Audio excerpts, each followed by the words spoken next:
Because हमारे culture में कहते हैं ना, मिट्टी पा दो, रहन दो, अपने बच्चे हैं, क्रिटिसाइज ना करो, वो बड़ा नॉर्मल है हमारे यहाँ ये। बट आई थिंक ये हमारे बेस्ट है। This is the bad news. अगर कोई अच्छे होते इनसे तो वो आ चुके होते अभी तक टीम में। अगर एक दो हैं, अब पाकिस्तानियों को हमें एक नई चीज मिल गई, नया लफ्ज पर्ची। पर्ची इज सिफारिश अपेरेंटली। अब इस लेवल पे तो पर्ची नहीं चलती ना। अब पाकिस्तानी को भी समझाना मुश्किल है कि भैया बस कर दो। अब ये सिलेक्टर, अब हमारे 5-6 सिलेक्टर हैं। It's a complicated situation. Babar Babar Babar Babar the great, Babar जिंदाबाद। बाबर जैसा कोई खिलाड़ी नहीं है, बाबर किंग। भाई यही बोलना है। अगर आप कुछ और बोलोगे, ये ऐसी की तैसी कमेंट्स करके ये हमें मुल्क दुश्मन बना देते हैं। अगर बाबर के लिए एक लफ्ज मुंह से निकला, हम मतलब हमारे दिमागों को पका दिया है कि ये किंग, ये किंग, ये किंग देख लो। 0-47 9 रन बहुत बड़ा है। वो तो शुक्र करो कोई 0 के ऊपर ने 0 से कम रन क्रिकेट ने इजाद नहीं किए। ये इजाद हो जाना चाहिए। जैसे रोहित शर्मा ने कहा था ना कि लंबा छक्का जो 90 मीटर पे है उसको 8 रन मिलने चाहिए। तो यार ऐसे लोगों के लिए बाबर रन करेगा तभी आप चेज होगे। अगर बाबर आजम आज जल्दी आउट हो गया तो भूल जाएं। 34 साल से वेस्ट इंडीज ने पाकिस्तान को सीरीज नहीं हराई। इन्होंने कसम खाई हुई है ये वाला भी काम पूरा करवाएंगे। शाय होप को देखो क्या उसने बैटिंग की है। रोस्टन चेज इनको स्ट्रेट के क्या क्या छक्के मार के गया है। और भाई साहब वेस्ट इंडीज ने ओडीआई के अंदर 12-13 छक्के मार दिए।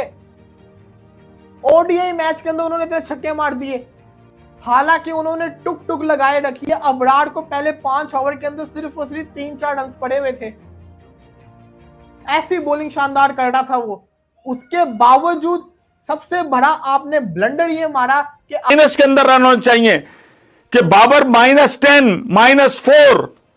यार गजब खुदा का। 5 बंदे अंडे पे कितने बंदे आउट हो रहे हैं। मैं क्या आज तो मतलब जिसे कहना चाहिए 294 रन 6 विकेटों पे। शाय होप उनके सेंचुरी कर रहा है, 18वीं सेंचुरी। और बाबर भाई 19 सेंचुरियां मतलब उसने अंधेरे के अंदर कर दी। 34 साल बाद वेस्ट इंडीज जीता है वनडे के अंदर पाकिस्तान से वनडे सीरीज। ये वजह थी जो चोरों की तरह छुप रहे थे कि वेस्ट इंडीज से वनडे नहीं खेलना, वनडे नहीं खेलना, पर T20 खेल लो। और अगले मैच के अंदर ना मैं कहता हूं माइक हैसन को डाल दो। यार ब्रायन लारा ने कहा कि यार ये कौन सी कोचिंग हो रही है जो बाउंड्री पर आकर यार खिलाड़ियों को, बॉलरों को बता रहा है। पाकिस्तान की क्रिकेट का जनाजा निकाल दिया है। आज बड़े बड़े क्रिकेटर जाके जरा मैं कहता हूं पूछो जिन्होंने लेगेसी बनाई। ये कोई वेस्ट इंडीज की वो टीम थोड़ी है कि Desmond hands, clever light, Richards, उधर से ज्वेल गार्नर, मार्शल, होल्डिंग ये बॉलिंग करा रहे हैं। वो टीम तो देखो। आज इजलास हुए वेस्ट इंडीज में 3 बड़े, उनके महफिल नहीं सजती। क्लाइवोलाइट सर, ब्रायन लारा और डैरन समी, रीस्ट्रक्चरिंग ऑफ वेस्ट इंडीज। वो जीत के भी 3 संजीदा आदमी बैठे किस तरीके से। यार उनकी तो चांदी हो गई। वो 10वें ऐसा ही है ना, जब आपका मेन बॉलर कुट खा रहा है, वो इतनी बुरी तरह से एक्सपोज हो गया है, तो आपके लोकल बॉलर्स को तो फिर और मार पड़नी है। पॉइंट ये है कि जो आपने टीम सिलेक्ट की हुई है उसके अंदर कोई चच का बॉलर है ही नहीं।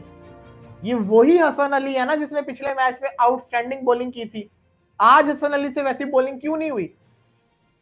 पिच थोड़ा चेंज है, थोड़ा जिसको कहते हैं ना पिछले बारी की निस्बत थोड़ा सा पिच डिफरेंट है, बैटिंग इजी हो रही है। अगर उन्होंने 294 किया, हम भी 294 कर सकते हैं, ऐसी कोई बात नहीं है। यकीन मेरा करो, अगर वेस्ट इंडीज ने 294 किया ना, यहाँ पे ऑस्ट्रेलिया होती, इंडिया होती या इंग्लैंड होती तो कोई मसले वाली बात नहीं थी।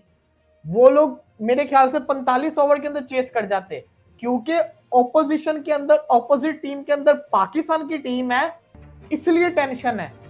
हम तो जीते जिताए मैचेस हारते हैं, और जब हमें ये पता होगा कि 34 साल से हम इनसे हारे नहीं है सीरीज, ये अलग हमारे ऊपर प्रेशर है। हालांकि 294 इस पिच के ऊपर कोई चेज मुश्किल नहीं है, बिल्कुल मुश्किल नहीं है। वो इसलिए क्योंकि आपने देखा होगा शाय होप को उसने टाइम लिया, उसने वक्त दिया। द मोमेंट 30 ओवर गुजरे, शाय होप ने फिर बल्ला घुमाना शुरू किया। वेस्ट इंडीज के बल्लेबाजों ने स्टार्ट स्लो लिया, उन्होंने ओवर्स पूरे खेलने थे। उनको पता था कि नीचे हमारे पर डीप बैटिंग लाइनअप है, और वही हुआ, फिर उन्होंने एग्जीक्यूट करके दिखाया। ये होती है ना टीम, इसको कहते हैं टीम। उनको पता है उनका एक एक बंदा एक एक छक्के के ऊपर यू कर रहा था, उनको पता है कि उनके लिए कितनी इंपॉर्टेंट है ये सीरीज। और यार हमें तो शर्म करनी चाहिए कि एक 10वें रैंक की टीम को 9वें रैंक के ऊपर लेकर आगे और उनसे कुट खा रहे हैं।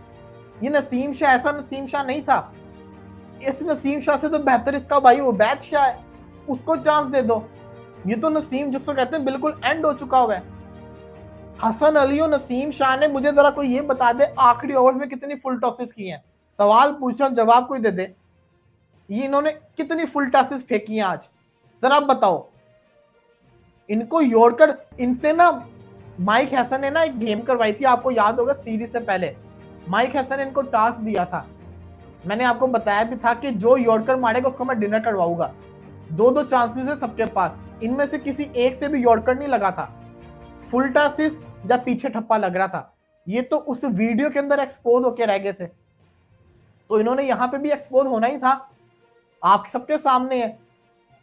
यहां पे देखो सबकी इकोनॉमी देखो, नवाज को 6.67 से मार पड़ी है, नसीम को 7.20 से। अबरार सिर्फ वाहिद एक बॉलर है। अब आप यहाँ पे ये देखिए द लेजेंड, आपका क्या नाम है, मोहम्मद रिजवान का के देख लें 280 नहीं बनना चाहिए था, वहां बना। दूसरे वनडे उठा के देख लें, आपने 5 जल्दी आउट कर लिया, उसके बाद 1 विकेट गिरी और मैच खत्म कर दिया। इसमें भी देखें 41 ओवर तक 6 विकेट्स गिरी हैं, उसके बाद बार धार लहू लहान कर दिया उन्होंने पाकिस्तानी बॉलर को। आप सोचिए पाकिस्तान के प्रीमियर फास्ट बॉलर्स को मार पड़ती है। नसीम शाह को 49 ओवर में 21 रन हुए हैं, मतलब आखिरी 10 ओवर में पाकिस्तान को 119 रन पड़े हैं। T20 में भी नहीं पड़ते,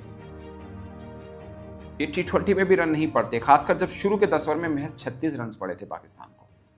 अब सोचिए कि क्या मतलब क्या निकाल के रखा है। अगेन तारीफ करनी चाहिए शे होप की, जिन्होंने 18वीं 100 किया है पाकिस्तान के खिलाफ। दूसरा 100 है, पहला 100 जब किया था मुल्तान में वो हारा था वेस्ट इंडीज़, मगर जहां पे इनका 100 कामयाब हुआ। और शे होप की एक खास बात यह है कि अगर आप 100 इनिंग्स वाले बल्लेबाज को नोट करें तो 50 की एवरेज वाले ये तीसरे बल्लेबाज बन जाते हैं। विराट कोहली, बाबर आजम और खुद शे होप। और दूसरा कमाल ये है कि तीसरे नंबर पर हैं वेस्ट इंडीज़ में, यानी 1800 हैं। इससे पहले ब्रायन लारा, क्रिस गेल और अब ये शे होप का नाम आता है। और ओथे किसी वाला ब्लैक लर्न आज वेस्ट इंडीज ने पाकिस्तान को दे दिया, और ऐसा दिया, ऐसी जगह पे दिया है कि ये एक तो जलील हुए ही हुए हैं, क्योंकि भाईजान जलीलों का काम है जलील होना। ये जलील हो रहे हैं। जलीलों का काम क्या है? जलील होते हैं जलील होने के लिए। जलीलों का काम क्या है? जलील होना। और आज ये जिस तरह जलील हुए हैं ना, एक तो ऐसी पिच पे कुत्ते कितना इन्होंने बॉलिंग में मार खाई है भाईजान। वेस्ट इंडीज ने आखिरी 10 ओवरों में 120 रन मारे हैं।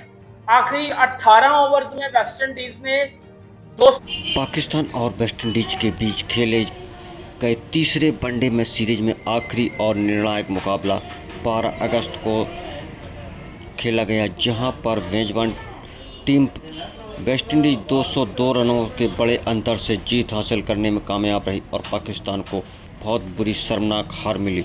आखिरी मुकाबले में मिली धमाकेदार जीत के साथ हुआ वह प्रतिष्ठित सीरीज को 2-1 से अपने नाम करने में सफल रही। तो हार के टॉस हारने से पहले बल्लेबाजी करते हुए वेस्ट इंडीज ने टीम ने 50 ओवर में 6 विकेट के नुकसान पर 294 रन बनाने में कामयाब हुई थी। चौथे क्रम पर बल्लेबाजी करते हुए कप्तान शाई होप सर्वोच्च स्कोर रहे। उन्होंने 94 गेंदों पर 127 की स्ट्राइक रेट से 120 रन बनाए और शतकीय पारी खेली। इस दौरान उनके बल्ले से क्रिकेट के लिए 10 चौके और 5 खूबसूरत छक्के भी देखने को मिले। शाई होप के अलावा वेस्ट इंडीज की तरफ से आखिरी मुकाबले में जस्टिन गिब्स का भी बल्ला खूब चला। 31 वर्षीय खिलाड़ी ने अपने 8वें क्रम पर बल्लेबाजी करते हुए महज 24 गेंदों में 180 के स्ट्राइक रेट से 43 रनों की नाबाद तेज और तर्रार पारी खेली, जिसकी बदौलत कैरेबियन टीम ने 294 रन बड़े लक्ष्य को पहुंचाने में कामयाब रही। पाकिस्तान की तरफ से आखिरी वनडे मुकाबले में नसीम शाह और बरार अहमद क्रमशः 2-2 विकेट चटकाने में कामयाब रहे। उनके अलावा सैम अयूब और मोहम्मद नवाज खाता 1-1 विकेट मिले। वेस्ट इंडीज की तरफ से जीत के लिए 294 रनों के लक्ष्य का पूरी पाकिस्तान टीम 29 ओवर और 2 बॉल में 92 रनों पर ढेर हो गई। ग्रीन टीम की घटिया बल्लेबाजी का अंदाज इसी बात से लगा सकते हैं कि इस मैच के दौरान केवल 3 बल्लेबाज दहाई का आंकड़ा छू सके। ये